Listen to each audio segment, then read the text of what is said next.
Welcome to Whispers in the Dark, where the shadows speak and silence has a voice. If you're brave enough to step into the unknown, hit that like button, subscribe, and turn on notifications, because the dark doesn't knock. It just ... enters. And if you've ever felt a cold breath on your neck when no one was there ... or seen a shadow move in a room you swore was empty ... leave your story in the comments below. We read them all, and maybe, just maybe, we'll tell yours next. Tonight's tale takes us to the rotting bones of a place long forgotten, a decaying hospital in the heart of nowhere, where the screams of the past never quite stopped echoing. Turn down the lights, put on your headphones, and listen carefully, because what you're about to hear ... is real. At least, it was, for those who survived. It started with a dare. 4 friends, all ghost hunting enthusiasts with a YouTube channel much smaller than yours, Jason, Kara, Luis, and Brooke, decided to investigate the ruins of WHITMORE Sanitarium. It's an abandoned psychiatric hospital deep in the Pennsylvania woods. The facility had been shut down in the 1970s after a series of mysterious patient deaths. Over 40 in just 6 months, with staff members vanishing without a trace. The records were sealed. The grounds were declared unsafe. And yet ... it still stood. Forgotten, crumbling, but never silent. Jason brought the gear. Cameras, EMF meters, a spirit box, flashlights. Kara had the maps and the urban legends. Luis and Brooke, they were there for the adrenaline. And maybe a little social media clout. They arrived just after midnight. Because in every horror story, that's when the veil is thinnest. It's the moment they stepped inside, the temperature dropped. Not just a little. Suddenly, as if they'd walked into a freezer. Their breath misted out before them, even though it was a mild September night.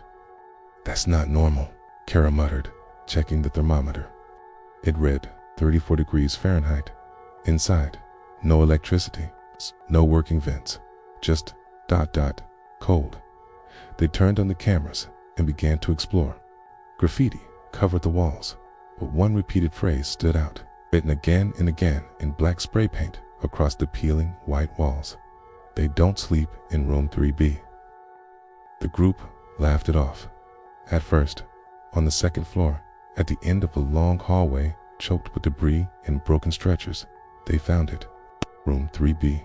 The door was scratched, deep gouges, like fingernails, and the handle was smeared with something dark, dried, flaky. They opened it. The air inside was worse than outside. Thick, heavy, like it was resisting them. The flashlight beams flickered. Spirit box screamed static, then hissed a word. "Stay out," Luis laughed. "I strict Jason." Jason swore he hadn't touched anything. He was filming. They all were. That's when Kara noticed something in the corner of the room. A pile of rags. No, a patient gown. Still stained, still damp. The EMF meter jumped. The door slammed shut behind them, and the light died. In the pitch black room, the spirit box began to cycle again. Rapid bursts of static. Then, "He's here. Can't leave." He watches from the ceiling. They all looked up. So there was nothing. It's cracked tiles, mold, then a slow drip, drip, drip. It wasn't water. Something warm and red splashed onto Jason's camera. The lens blurred.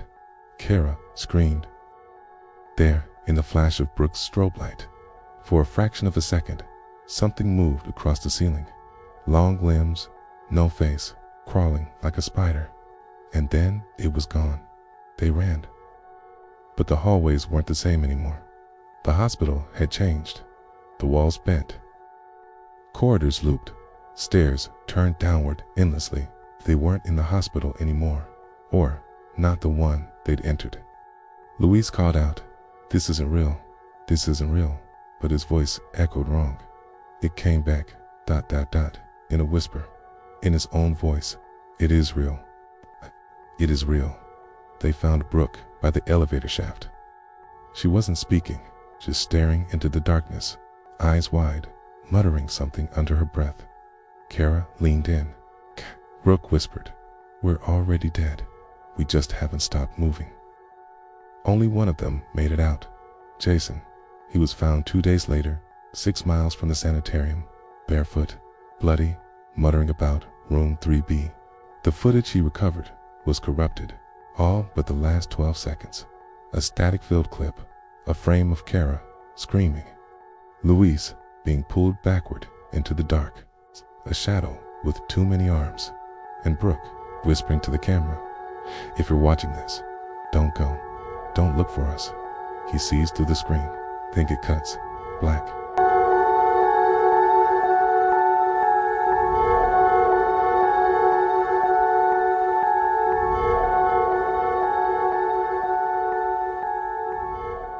Some say the Whitmore Sanitarium is still there, though most can't find it on any map. Others say it was demolished, but sometimes, just sometimes. On foggy nights, drivers on County Road 16 swear they see a building through the trees. And if you listen closely, you can hear static and a woman's voice whispering, "Room 3B, room 3B." Thank you for listening to Whispers in the Dark. If you enjoyed this journey into the unknown, give us a like, subscribe, and leave your own story in the comments. Until next time, don't answer the whispers. They're never really gone.